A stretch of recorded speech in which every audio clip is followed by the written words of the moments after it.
So my name is Erik Lindbergh. My grandfather did something. Does anybody know what that was? One person, all right. Yeah? Cool.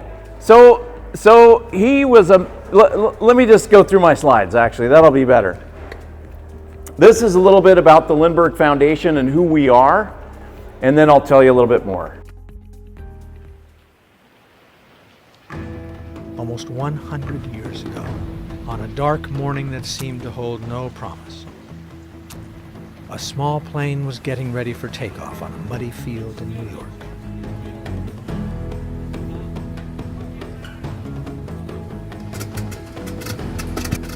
The plane was heavy with fuel and the runway was soft, so people pushed. The plane moved slowly.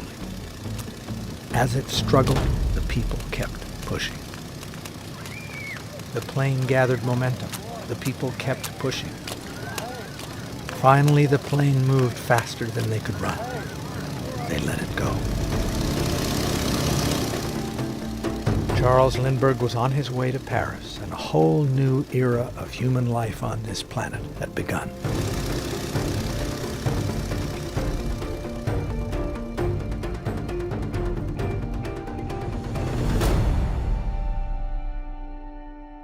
At the Lindbergh Foundation, we know great dreams can come true, and that even on the darkest mornings, that promise remains. So in honor of the 100th anniversary of the flight that gave wings to us all, this foundation will be like the people who pushed that little plane toward the sky. Our dream is to help lift hopes of a better tomorrow out of the mud and set them on their valiant way.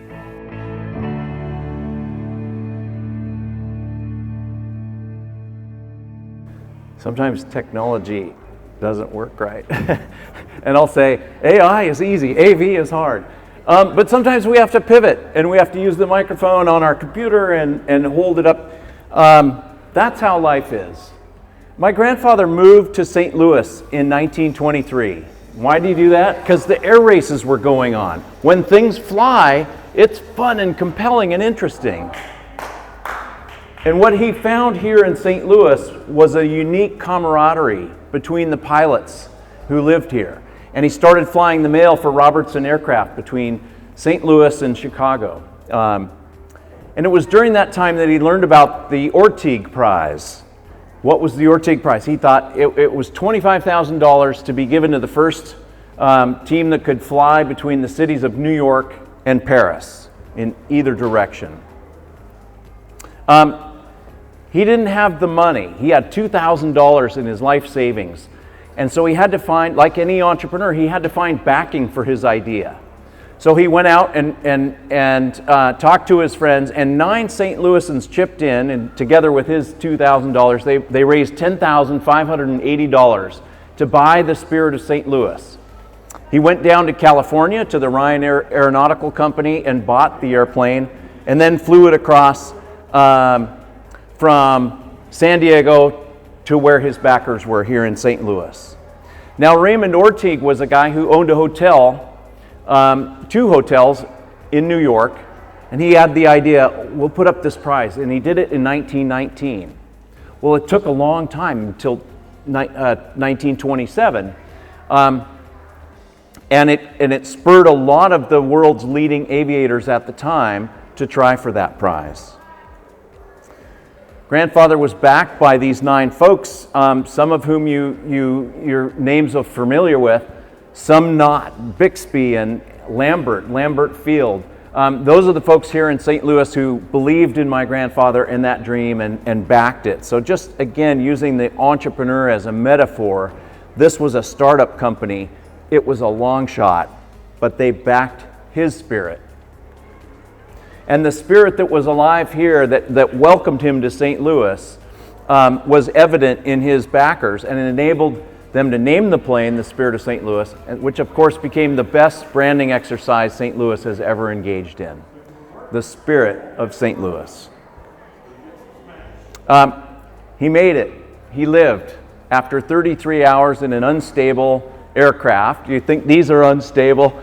His was also designed to be unstable, so it would wake him up if he fell asleep. It would start banking, and he'd feel the G-forces and hear the noise. So I like to say a primitive autopilot by building the Spirit with an unstable wing. It changed the world's perception about what aviation could be used for. Before my grandfather flew across the Atlantic, people who flew in airplanes were known as barnstormers and daredevils and flying fools. And after he flew across the Atlantic, people who flew in airplanes were called pilots and passengers. That's the shift in perspective that happened as a result of that prize and my grandfather winning it. It had just an extraordinary impact on the number of pilots, the number of airports, and the number of people who started to travel by air. But that biggest thing was the shift in the world's mindset. And those ripples continue today. So in 1996, I came to St. Louis for my first time. And my friends like Greg Marinac over there toured me around the city and saw Lindbergh Boulevard, and there was a cubist image of my grandfather in the aviator goggles on the side of a building, and it was Lindbergh this and Lindbergh that. It was really overwhelming. I think I was a little bit allergic to the Lindbergh legacy at that point. Obviously, I've gotten over that. But it was an extraordinary opportunity, and what we did under the arch in St. Louis with 20 astronauts and the head of NASA was announce a new prize modeled after the Orteig Prize called the Xprize. The idea was we would give $10 million to the first private company that could build a spaceship and fly into space with the equal weight and mass of 3 passengers, return safely and do it again, and revolutionize the space travel industry. How crazy is that? We really should have failed. It was really kind of ridiculous. You can see that trajectory up into space, and up to this point it was only governments and big business that could send people into space. Well, we borrowed a page out of that playbook of my grandfather and started the new Spirit of St. Louis organization here at the St. Louis Science Center. And we got 100 people to back our crazy project. And did I mention it was crazy? We probably should have failed, but we succeeded. Along the way, we were down to half a person in the office.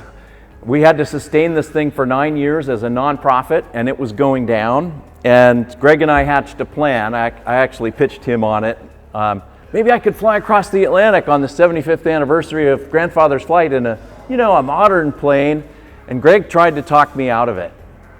I guess he liked me or something. Didn't want me to kill myself. But as we got talking, well, we could do this, and if we could do that, we could do this. And we grew it into a plan. And in a year and a half, we had a special plane repurposed that could do the mission. And we made partnerships with the St. Louis Science Center and aircraft manufacturer Lancair and a whole host of other companies to fly from San Diego to St. Louis to New York, and then New York to Paris. And there's sort of the flight path right there. The History Channel decided to follow that and do a documentary program, and they called it Lindbergh Flies Again. Okay, not really. They called it Lindbergh Flies Again, but in homage to Jimmy Stewart in the Spirit of St. Louis movie that came out in, I think, 1953, where they put a fly in the cockpit for him to talk to because they needed dialogue. I scanned a fly onto my computer, and that's why we have Flies Again. Oh.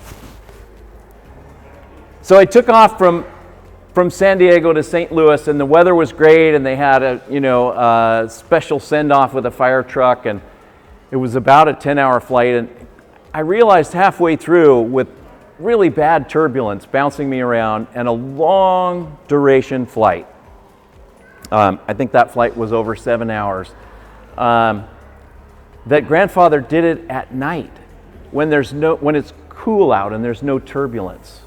So I failed to learn that lesson, but I made it to St. Louis. Woo! Awesome! Yeah!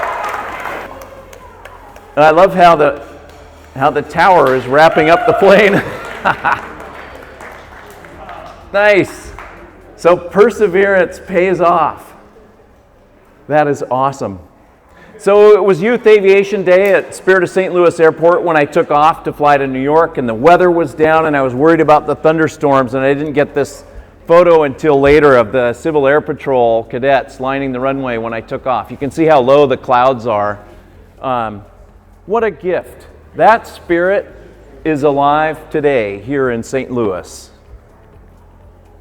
And I took off from New York, and I'll just say my sister said goodbye to me in case, it was the last time she ever saw me. And I took off with my airplane 1,000 pounds over maximum certificated gross weight. And what does that mean? It's like these airplanes. You really shouldn't do it. And if it flies, you want to stay flying until you burn off that extra 1,000 pounds of gas, because you're not supposed to land with it, because landing is the hard interface with the land when your plane can come apart if you're overweight.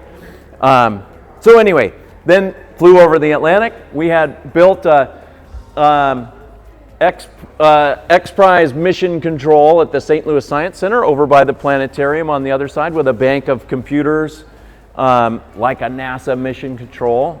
Totally cool. We had astronauts and weather specialists in there talking to me while I was flying across the Atlantic, and they had a History Channel people in there inventing some drama that I didn't really have. I had some other drama that you don't see on that History Channel program, but it was really an extraordinary opportunity, and we used the internet, and actually, which was in its infancy, and a few people followed along. That was cool. My ultimate goal was not necessarily to fly across the Atlantic, it was to survive. And it worked. I lived. And it was my first time to France, first time to Europe, and I flew myself. That was pretty cool. The hard part about this journey was that when I turned 21, I went from being a state champion gymnast to disabled. And by age 30, I couldn't walk. I had both of my knees were bone on bone. And this is one of the things that life will throw at you. None of us here gets out alive, and we're faced with challenges, physical challenges sometime. And I was lucky in 1996, I had my knees replaced. And I got another chance at life by taking a brand new biotechnology drug that allowed me to start rebuilding a normal life. And with that, I shed my Lindbergh phobia and was able to really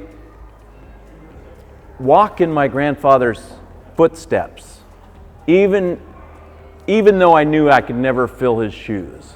And that was a big journey for me personally. So,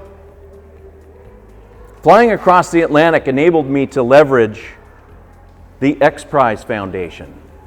And that kept it alive. We got 500 million media impressions. That was before social media. And enabled us to raise enough funds that we could actually get a hole-in-one insurance policy for the $10 million prize. I didn't tell you we didn't have the money, did I? And we vowed never to announce an unfunded prize after that because it was so hard. But in 2002, Spaceship One took off out of the Mojave Desert and flew up into space, 62 miles, 328,000 feet. It returned safely and did it again within 2 weeks. And that changed the way the world thought about space flight. So those flights jump-started the private spaceflight industry that we know of today. And with the Science Center in the background, we gave away the $10 million check to Burt Rutan, who built Spaceship One, and Paul Allen was his backer, and these are our Xprize compatriots, and there's Greg Marinac in the back. Raise your hand, Greg. Do a little dance. What an extraordinary thing to have had a hand in changing the way the world thinks about spaceflight. As a small group of people, we got Spaceship One hanging in the Air and Space Museum next to the Spirit of St. Louis. We changed the way the world thinks about spaceflight, and it led all of us to ask ourselves, how do we do that again? What do we do? How do you follow that one? The extraordinary thing is that we attracted the likes of Musk, Bezos, and Branson, and they started their new space lines, and they're vying to take your dollars to fly you up to the space station and back, and that's incredible disruption, incredible entrepreneurship that has changed the way we fly into space. Not only that, but the Xprize reinvigorated the incentive prize industry. These prizes helped drive the beginning of aviation with the Daily Mail Prize and the prize to fly across the English Channel. And now, today, we, wearing my Xprize hat, have over $500 million in prizes, either active or given. So Xprize is working on trying to solve the grand challenges facing humanity using incentive prizes. For example, the $100 million prize for carbon removal funded by the Musk Foundation of Elon Musk. So what is the next chapter? What are we doing at the Lindbergh Foundation? Why are we here in St. Louis? We've just moved to St. Louis. We've put our headquarters here to plan for the 100th anniversary of my grandfather's flight. My grandparents flew around the world from the 1920s to the 1930s, 40s, through the 70s, and saw firsthand that the technology that enabled us to travel could also harm our quality of life. And when my grandfather died, friends of his, Neil Armstrong and General Jimmy Doolittle and others at the Explorers Club in New York City,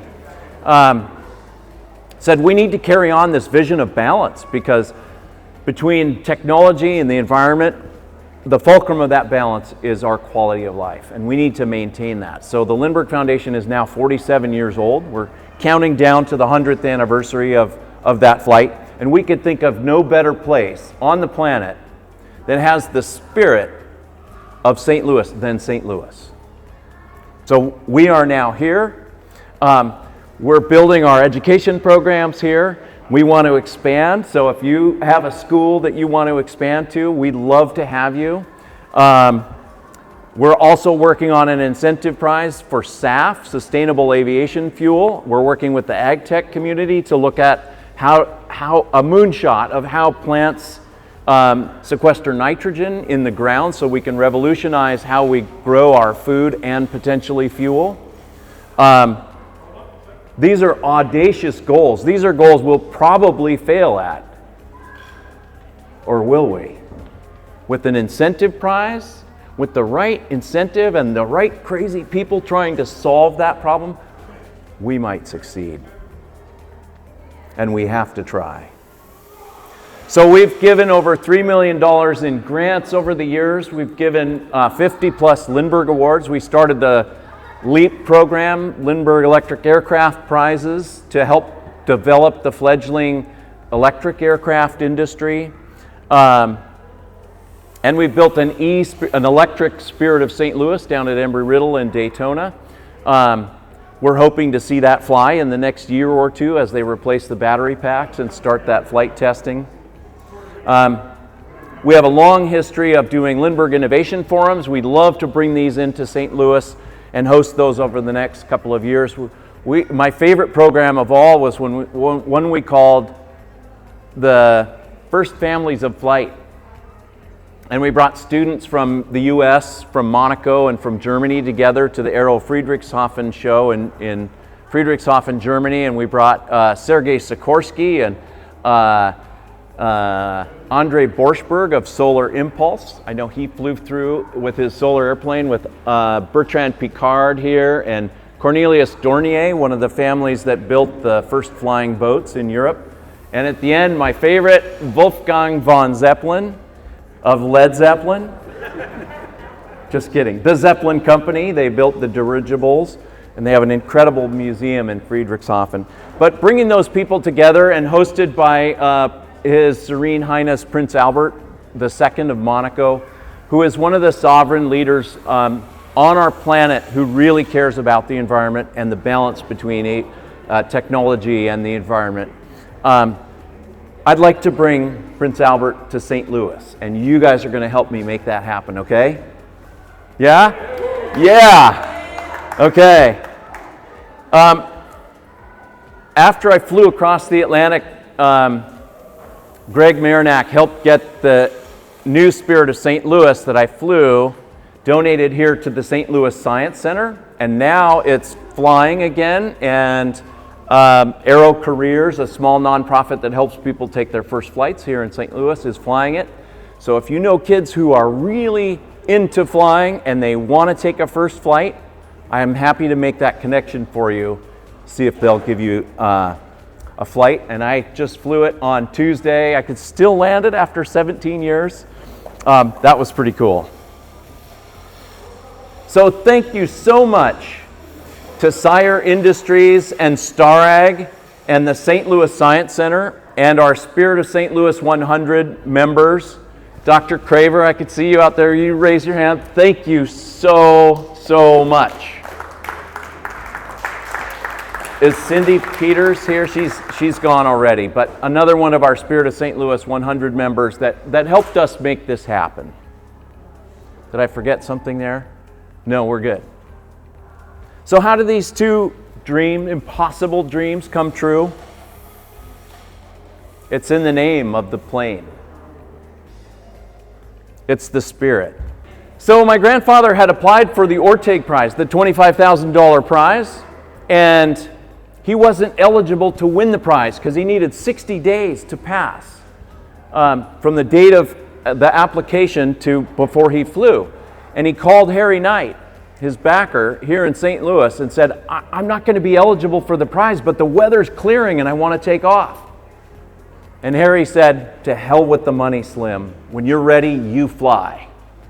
That's the Spirit of St. Louis. That's the Spirit that was alive here, backed my grandfather, and sent him across. And of course, they couldn't not give him the prize once he won. So we're in that countdown. Thank you so much for coming and participating in this. As you can see, it's really hard work, and you guys deserve a shout out because this stuff isn't easy. Yes! Woo!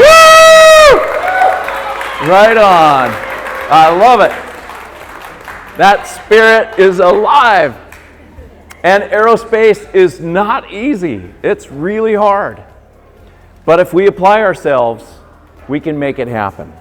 So thank you so much to all of you.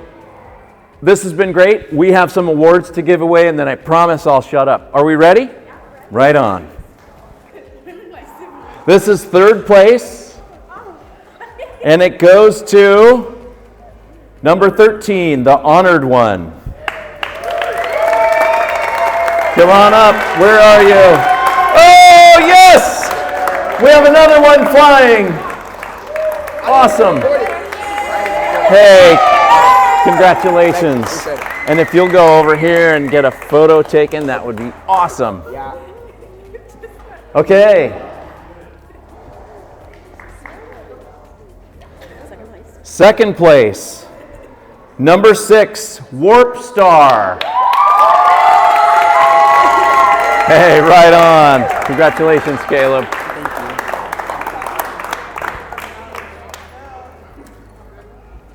Okay.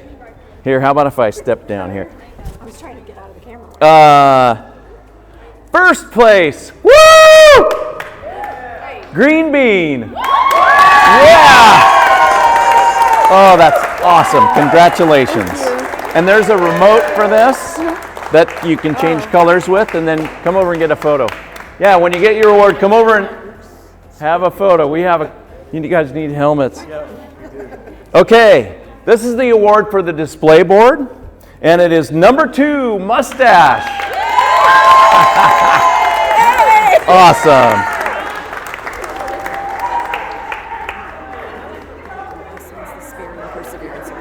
Okay. You know, this might be the best award of all. This is for perseverance.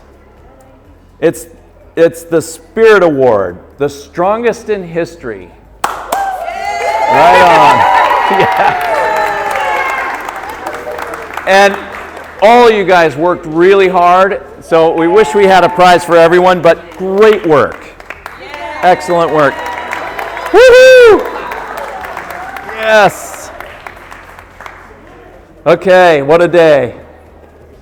Oh, you guys, special announcement.